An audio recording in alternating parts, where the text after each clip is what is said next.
Tarek finally is on the board of trustees of Friends of Sabeel North America, Sabeel DC's parent organization, and he's interim executive director of the Palestinian Christian Alliance for Peace. Let's welcome Tarek.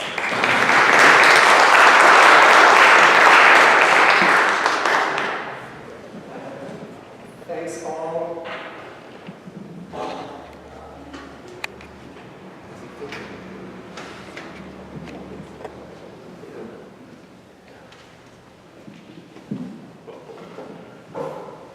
Can you hear me? Yes. So from CPT, we have a couple of people, Mona and John, and they are on the ground with the Christian Peacemaker teams in Hebron, since many of you knew where Hebron is. My first question to God is, oh Lord, why did you have me come and speak after these two speakers this morning? Woo! And my second comment is, I was left, my heart is still beating fast, I was left with two things. One is the excitement of the words and the rhetoric, and one is the sadness that we don't hear this often. I looked at my friend Muna sitting next to me, and she had tears in her eyes, and I asked, why are you crying? Knowing why she was crying. And she said, we never hear this about Palestine, and especially not from the pulpit. And that is sad to me when we pray to a man who fought for justice for all peoples. But in Maya Angelou's words, I say, but still like dust I rise. As a child, I knew that my history and my culture will shut down. We could not learn about our history or culture in school. We had to learn it from our parents and our grandparents. We could not raise a Palestinian flag because we could not identify as Palestinian. So my grandmothers would talk of the lost homes in Haifa, what became Israel, and of Jerusalem. Those homes have been occupied by Jewish Israeli families since the 1940s and 1960s. I also got my lessons about our history and our culture from my father, who was jailed for 2 years for daring to resist the occupation by speaking truth to power. And to me, he stands out in Jesus' words. You see, you may write me down in history with your bitter, twisted lies. You may tread me in the very dirt, but still like dust, I rise. As a child, I remember driving out of checkpoints. Palestinians, blue license plates, Israelis, yellow license plates. We're always stopped as Palestinians. Whether you're exiting Bethlehem, entering Bethlehem, on the side of the road, you are stopped. The images of my father being stopped just because he's Palestinian, getting out of the car, guns pointing at our faces, my mother's anxiety and stress, what will happen to my father, are engraved in my mind and my heart. I remember that one time as a child, we went to an Israeli water park. And I was speaking Arabic around a few kids. My brother and I were speaking Arabic. How we were stared at, how we were differentiated, is the unnerving feeling that marked my spirit and continues to do so as I do justice work. Does my haughtiness offend you? Don't you take it awful hard? Because I laugh like I've got gold mines digging in my own backyard. As an adult, as I became worn down, I was expecting apartheid. Separation from my family in Haifa and separation from our families in Jerusalem, in the unholy land, became the norm. And even my own people would just say now and then, it's just the occupation. It's become so normalized. It's just racism. It's just sexism. It's just heterosexism. Cut off from God's waters of the Mediterranean Sea and the Red Sea. The separate and unequal in my work in Hebron also became the norm. Neighborhoods off limits to Palestinians was normalized. Apartheid streets where Jews and internationals are able to walk, where Palestinians are not, became the norm. Checkpoints, separation, home searches in Hebron. It's a thing for Palestinians, not for Israelis, not for the occupiers. You may shoot me with your words. You may cut me with your eyes. You may kill me with your hatefulness, but still like air, I rise. When I dared to speak up, and just like every other Palestinian who dares to speak up, I was put behind a police jeep and repeatedly hit. I was knocked to the dirt floor and consistently choked. I was rammed against the fence, pushed into the turnstile with my arm about to break, the bones in my arm about to break. But does my sassiness upset you? Why are you beset with gloom? Because I walk like I've got oil wells pumping in my living room. I came to understand that I had to walk with my head down and with my eyes down. 7 years of college education, 3 years of law school. Fathers with 5, 6, 10 kids. Our spirits are eviscerated when we are called at the checkpoint. Hey boy, come over here. It rips the heart, the guts, the spirit out of our bodies. How Palestinians are treated at checkpoints.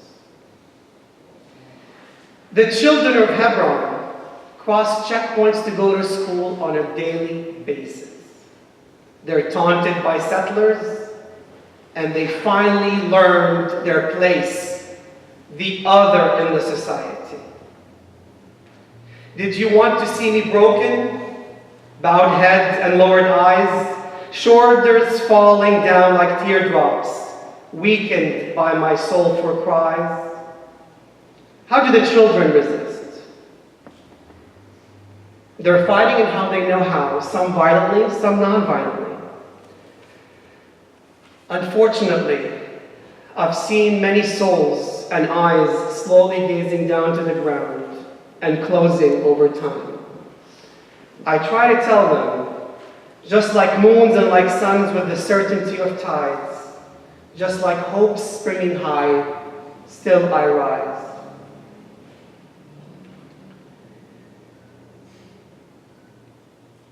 I ask myself as a man of God, and I ask you all as people of God, who is Israel? And that question was asked multiple times with the prior speakers. Is it a biblical nation governed by geography and ethnicity that we've made into our own image? Or is it the people of God who are neither Jew nor Greek, who were made in the image of God? To me, we have even made an idol out of Israel that needs to be destroyed. They've occupied our lands and we fought. Over time, we've allowed them to occupy our minds and we became silent, heads down and eyes lowered to the ground. But I now know that it is a choice of walking head down, maybe fighting with violence, or walking head up, knowing that I'm a child of God, as Reverend Hagler said. Fighting through his spiritual way, knowing that I am Israel. My people are Israel. And we are part of that chosen people because we are all chosen people.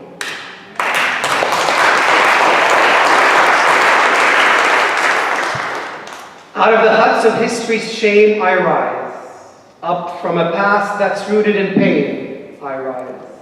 I'm a black ocean leaping and wide, welling and swelling I bear in the tide. Leaving behind nights of terror and fear I rise. Into a daybreak that's wondrously clear, I rise. Bringing the gifts that my ancestors gave, I'm the dream and the hope of the slave. I rise, I rise, I rise, I rise. Thank you.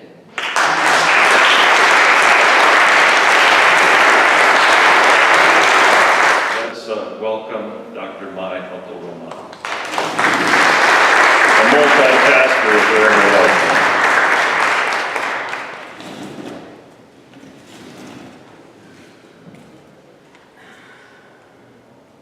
I'm going to walk. Okay? Forgive me, but I want to say I work amongst you a lot, and I've worked amongst you for a long time. Every once in a while, I just like to say, come on, you guys, check out who I am. But anyway, it's not so different, though. It's what we do is not so different. Working on homeless youth and homeless research, the reason I did it is because I am a Palestinian and I am a displaced person. And I knew all the literature I read in the United States, which is based on a very capitalistic view of human beings. What you invested in them is what you earn out of them, was not real. Because as a Palestinian, I knew education was the most important tool for me and for all of my people to get out of displacement. So instinctively, I knew that for homeless youth, this is an extremely important aspect of their entire trajectory into adulthood. I also knew that they're not going to be, they don't understand a system of suppression, so they're going to have resiliency. So that's my field. My field of research is resiliency and homeless youth. And guess what? District of Columbia has a huge population of homeless youth. 80% of them want to actually finish and go to college. And I know that because I've spoken to them, because I have done research on them, and because I have statistically analyzed their answers, I've surveyed them, I've interviewed them. So when you look at my career and my path, they're not so different. I'm Palestinian, I'm a woman, I'm married to an African American, I'm also an American. All of that means that I understand two things. African Americans and Palestinians are not much different.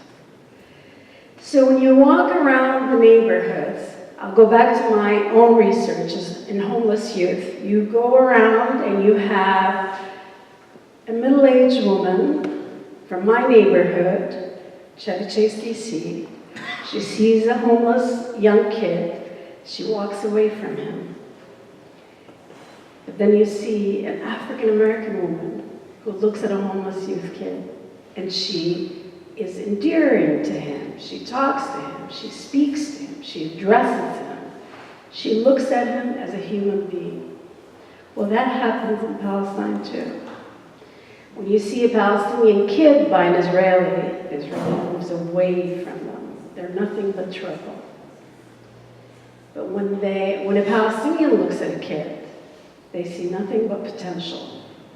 And there is the paradigm that we have to live with, is to sustain those beliefs within our own community about our own strength and capacities.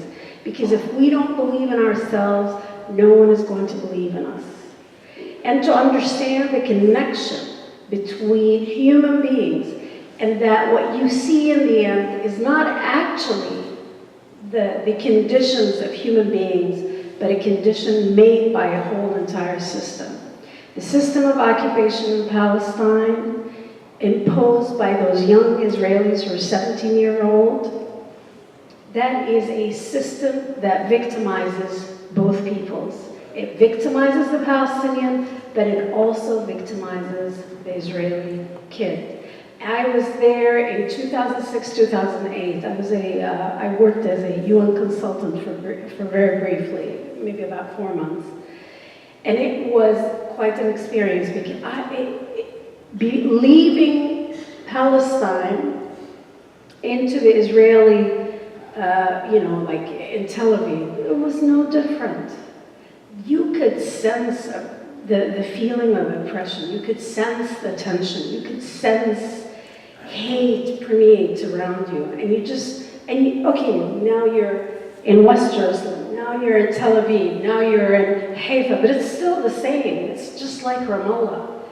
Because it is a system that occupies. It's a system. Yes, systems are made up of people. But once you fund them, and once there's greed and there's incentive to keep the system, it is that keeps it going. I always say, as a Muslim, I always say I'm a cash cow. Because after 9/11, we've hired a lot of people just to listen to what I have to say. So you guys should be grateful for that. It's a system. It's a system, and that's what we have to understand. Liberating Palestine liberates Israelis and liberates the United States of America because we are part of the problem. We're not very far. We're in step. You could say, well, who supports who wags the dog? We're the same. We're identical. We're no different. Our strategies are exactly the same. My daughter, who is graduating actually May 10th from her former college, the Art Institute of Chicago, her dean, during the Ferguson events, her dean calls me up. He's all, dean of students affairs, he's all disturbed. Well, Iman is having a breakdown of some sort. Artists are very interesting people. Shelley will tell you. Everything moves them. I mean, it's just like, so she's writing, she's painting, she's working through all of these emotions, and apparently it's really too many crosses for her to bear. She's a Palestinian who just went through a summer of bombing in Gaza. She's an African American who's just going through a Ferguson catastrophe, and she can't bear it anymore. And she feels humanity is just stripping her. She's feeling it. So the dean calls me up, May, you've got to do something. You've got to do something. And I am like, I'm a little bit worried, but I wanted her to find a solution from her own being as African American, as Black, as well as Palestinian, as Semitic. And so what she did, I was at the time, American Palestinian Women's Association was collecting book bags, and I'm sure many of you have contributed to that, to send to Gaza. And so she did that along with collecting book bags to send to Ferguson and to South Chicago cities. And she had, in her school, several programs where she brought psychologists to come and talk about the use and utility of art in trauma, in dealing with trauma for children. So she connected it to her being an American who's seeing the suffering, because it makes you bitter. It takes so much out of you to see this. It's like failure of humanity. It's our failure. It's mind-boggling. A lot of you know Mark Braverman. So I just said that I was in Palestine I was working as a consultant, and it was just so oppressive. I couldn't believe my family could live through it. It was just, I cannot even tell you, unless you're there, how hard and harsh and demeaning it is to be under the occupation. And to see young people administering it with guns that they think is just toys. So in Palestine, it's really interesting. They have Sundays off, and they also have Fridays off. But Saturday, you have to work. So I would leave. I'd leave on Thursday to Amman because I just couldn't take it. I needed a break. I'd go out Amman one day and then come back, return on Saturday morning. And on Sunday, I spent my time in a church because I felt that was the most comfortable place for me at the time. It was the comforting. It was kind. It was. I grew up around in Christian schools and boarding schools. So I feel very much at home there. And I met Mark Braverman. Of course, he thought I was Christian. I thought he was Christian. Both of us are looking out the window from the Quakers' house in Ramallah, Quakers' prayers. And both of us are looking out the door across and seeing all these Israeli soldiers. And he looks at me and he curses. He has a big curse. And I do believe his son was with him at the time. And I looked at him and I said, I feel really sorry for them. And he looked at me and he said, sorry? I said, yeah, I really feel sorry for the Israelis. And since then we've become friends and so on. And he asked me to join Kairos USA, and the reason I felt sorry, and he couldn't believe it, then later he discovered I'm Palestinian. I lived right next door to him in DC. He's not too far, he's in Bethesda, and we struck a friendship. He never understood how I could think that these kids were victims, and I'll tell you why. Because as I walk the streets in Southeast, in Anacostia, I see nothing but giggles and happiness. And then I walk in my neighborhood, everybody's like, very conformed and very aware of their environment, and they're ready at any minute to call a policeman if they see any suspicious activity. That's the same in Palestine. You walk through Palestine, it's giggles and happiness and fun, and there are occupation forces all around you, and they're watching the World Cup and smoking their hookah, and they're having a blast. You go to the Israeli side, they're all scared. They go to the beach with their guns. They put their machine guns right in the sand at the edge of the water before the soldier walks into the Mediterranean Sea. That's weird. I feel sorry for them. Palestinians are occupied, but they're liberated. They're liberated because they have the ability to forgive and forget. For Israelis, never forget. And that is a crux of the problem, my friends. If you cannot forgive and if you cannot forget, you are never going to be free of fear. When you go around, I'm a teacher. I have taught 3rd grade, and add that to the list. So actually, he and I campaigned together for many years. Reverend Hagler asked me to be his campaign manager twice, not once. And the reason being, after 9/11, he wanted a Muslim. He's like, this is a show of solidarity. You're a Muslim, where I live in the city, we're together. So yeah, we've done a lot of things, but it's because people like him who offer me opportunities to do them, because they see something that could advance a cause. And honestly, I'm very honored for it. But what I'm saying is this, is that you have to, when you are thinking about the Palestinians, liberate them because you want to liberate the Jewish compass, moral compass, because you want to liberate the Americans from the yoke of suppression and oppression, and because you love Israeli children as I love them and as I love Palestinian children, and that you want them to be free of this nonsense. We have to work together to end it for the future generations. It's unfair for them to live like this. Thank you.